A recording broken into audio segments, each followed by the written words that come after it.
সেনের karate association of Bengal. এই মুহূর্তে আমরা চলে এসেছি ভারতীয় ক্যারাটে জগতের অন্যতম নক্ষত্র হানসি প্রেমজিৎ সেনের কাছে।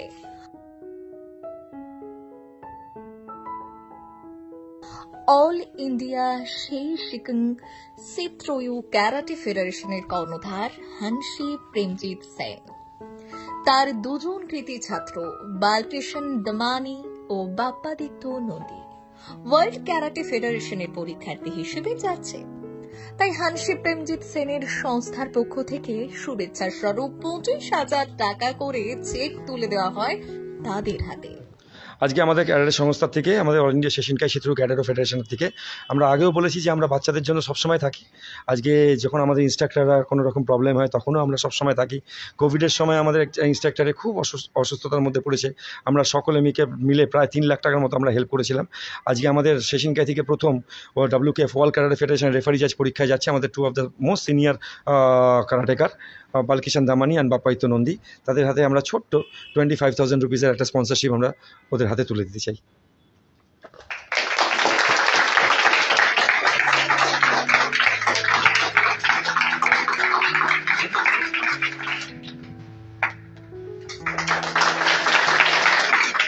তিনি বললেন, যখনই তাদের স্টুডেন্টরা ন্যাশনাল বা আন্তর্জাতিক প্রতিযোগিতায় যায় তিনি তখন তাদের কিছু স্পন্সর করেন। তাছাড়াও বিভিন্ন হোমের শিশুদের জন্য তিনি স্পন্সর করেন। এছাড়াও তিনি বিভিন্ন সময় বিভিন্নভাবে বহু দুস্থ ছাত্রছাত্রীদের আর্থিক সাহায্য করে থাকেন। বাচ্চাদের জন্য, গরিবদের জন্য আমি সব সময় এগিয়ে থাকি। যে বাচ্চা ট্যালেন্টেড তার জন্য আমি স্পন্সরশিপ দিয়ে থাকি এবং আমার মেম্বারশিপ ইজ ভেরি নমিনাল। বাংলার ক্যারাটে প্রশিক্ষণ জগতে হানসি প্রেমজিৎ নিজেকে প্রতিষ্ঠা করেছেন নিজের প্রতিভা ও যোগ্যতায়।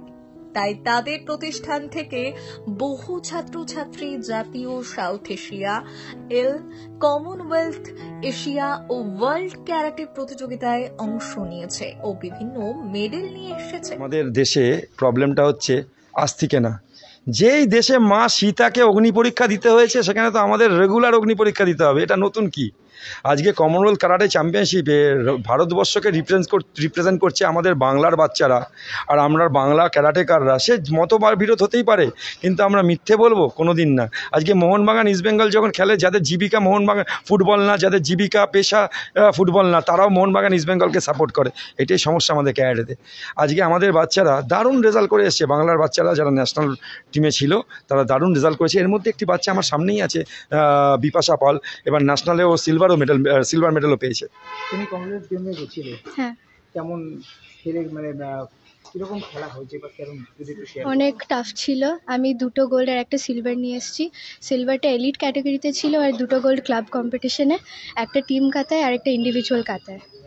অনেক কম্পিটিশন ছিল, অনেক কান্ট্রিজ থেকে এসেছিল, অনেকটাই ডিফিকাল্ট ছিল। আমি ভেবেছিলাম, আমি অনেক নার্ভাস ছিলাম, তাও আমি হানসির কথা শুনে, হানসিকে মেনে আমি জিততে গেছি।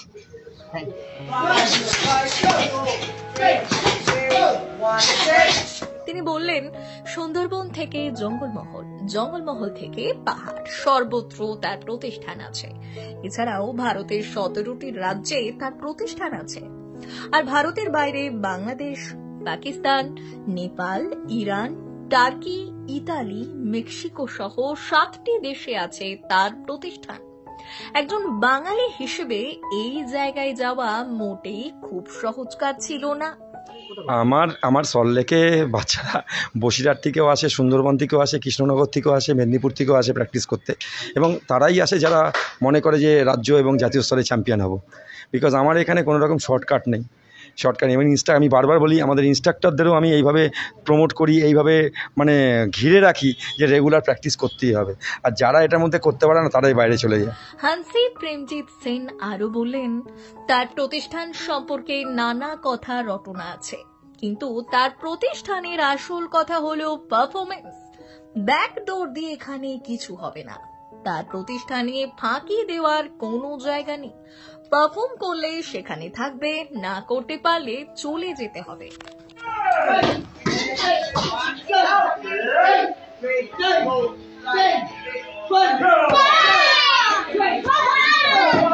আমি নিজে প্র্যাকটিস করি এবং আমি নিজে প্র্যাকটিস করতে বলি আমার ইনস্ট্রাক্টরদের। আমাদের টিমটা, সেশিনকাই টিমটা প্রত্যেক ইনস্ট্রাক্টর রেগুলার প্র্যাকটিস করে এবং এটাই হচ্ছে রাজ। আরেকটা জিনিস হচ্ছে there is no shortcut in karate, এবং আমাদের ইনস্ট্রাক্টরদের মধ্যে কোনো শর্টকাট নেই। আর আমাদের অর্গানাইজেশনে তারাই সার্ভাইভ করতে পারে যারা টেকনিক্যালি খুব সুপার থাকে, টেকনিক্যালি খুব ভালো প্র্যাকটিস করে। বিকজ আমাদের এখানে যারা টেকনিক্যালি প্র্যাকটিস করে না তাদেরকে আমি আলবিদা বলি, বাই বাই বলি। এবং আমার সম্বন্ধে অনেক রকম গল্প বানায় যে আমি নাকি প্রচুর টাকা নিয়ে থাকি, আমার নাকি প্রচুর ডিম্যান্ড। ইটস কমপ্লিটলি মিথ্যে কথা। আজকে মিথ্যে কথা না হলে সারা পশ্চিমবঙ্গ জুড়ে এবং সারা ভারতবর্ষের 17টা রাজ্যে এবং ইন্ডিয়ার বাইরে 6খানা কান্ট্রি আমার মেম্বারশিপ নিতে পারে না। বিকজ বাচ্চাদের জন্য, গরিবদের জন্য আমি সব সময় এগিয়ে থাকি। যে বাচ্চা ট্যালেন্টেড তার জন্য আমি স্পন্সরশিপ দিয়ে থাকি এবং আমার মেম্বারশিপ ইজ ভেরি নমিনাল। এমনও গল্প শুনলাম কিছুদিন আগে, কয়েকটা মেম্বার আমার জয়েন করলো অন্য অর্গানাইজেশন থেকে। তারা বলছে স্যার আপনার ফটো দিতে নাকি 10,000 টাকা লাগে। ভাবা যায় এরকম গল্প? আমার ছবি দিয়ে প্রচার করবে তার জন্য আমি 10,000 টাকা। It's completely wrong, it's completely মিথ্যা। এবং এও আছে যে আমার অ্যাফিলিয়েশন মেম্বার নিলে নাকি তার 40% যত ব্রাঞ্চ খুলবে তার বাচ্চা থেকে আমি নেব। সম্পূর্ণ মিথ্যে।